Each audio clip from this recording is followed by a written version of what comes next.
Hi, it's Joseph, and welcome back to the channel that specializes in San Miguel de Allende's secrets. And today we're going to talk about Frida Kahlo's recent birthday.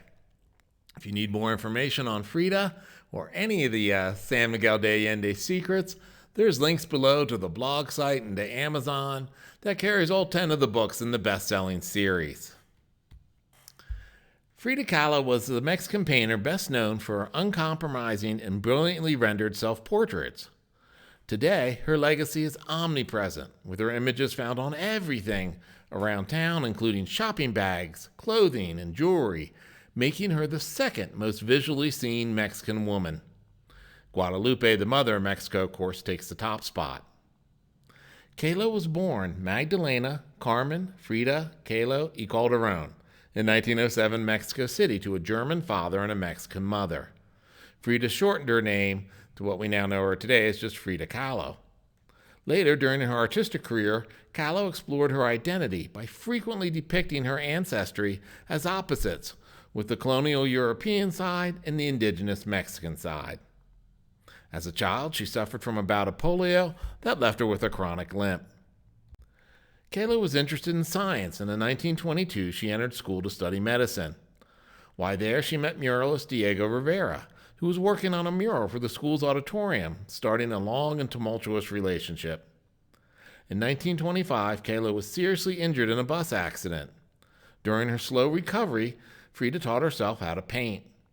After her convalescence, Frida joined the Mexican Communist Party, where she met Diego once again. She showed him some of her work, and he encouraged her to continue to paint.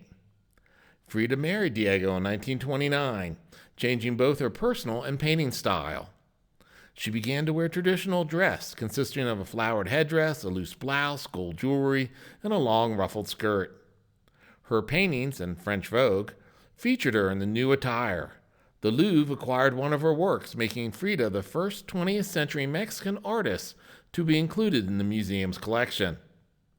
By the mid-30s, numerous miscarriages and extramarital affairs, notably that of Diego with Frida's younger sister, and those of Frida with several men and women, had deteriorated their marriage, and the two divorced in 1939. In true Liz and Dick fashion, Frida remarried Diego the following year, in her childhood home, La Casa Azul, the Blue House.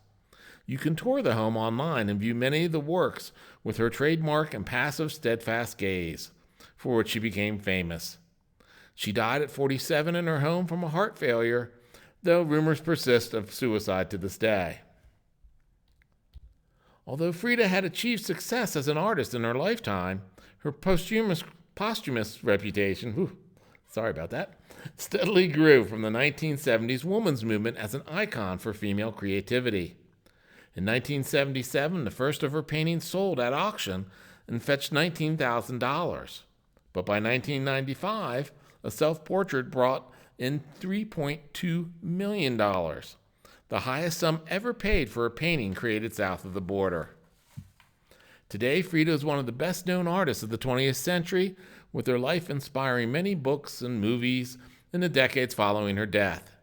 Many scenes of the Salma Hayek movie Frida were filmed here in San Miguel de Allende.